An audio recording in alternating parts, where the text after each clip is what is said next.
So someone did some work on that, right? In terms of here in the basement, the electrical panel. So you have an electrical panel here, and please don't fool around with this, right? Right? This panel here, typically houses nowadays, the best standard is always to have, you know, the most up-to-date standard, latest standards is to have all copper. What you have here is most of it is aluminum, which is very common for this age of house, right? There's nothing wrong with that, right? But the insurance people will say, oh, I wish if we were all copper, then you pay less for insurance. That's how it is, right? When I looked through the side, I was able to see that you had most of it was aluminum, and you might have had a couple wires for copper. Now the thing is though, is that this panel here, I could open this side here, but I can't open that side because this is in the way. Yeah. Right? You need one of those little small ones to open up, right? But what I can tell you though is that typically this house here, it probably at one point in time, it probably had a fuse panel.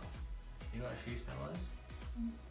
Fuse panels were these little circular knobs that you would stick in there, screw in, and then electrical power would come from that. Oh, okay. Right? Here it's a breaker system, you're just going to flick on and off. So this has been updated. The panel's been updated, but the wiring in this house and all is probably still the original. Right? That's okay. I checked all the outlets, and all the outlets are actually wired properly.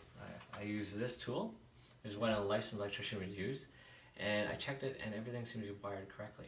Right? So what I want to mention is that you have aluminum wiring, and the best practice is to have copper. And what does that mean for you? It means that, well, most of it is aluminum, so you might not even see much.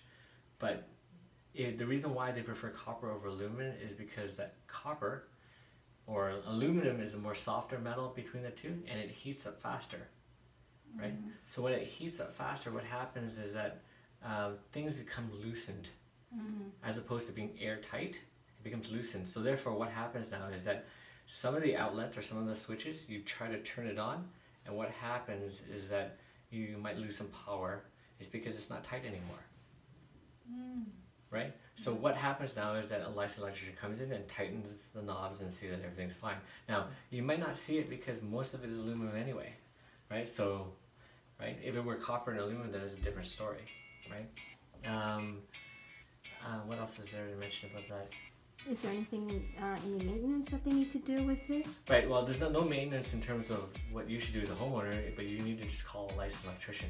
So if all of a sudden you start seeing some flickering of lights, right, and it probably won't happen, right, but if it does happen, it means something's loose, then you get an electrician to look at it. Okay. But don't fool around with it, because if something goes wrong, then insurance won't cover you, right? It has to be a licensed electrician, right?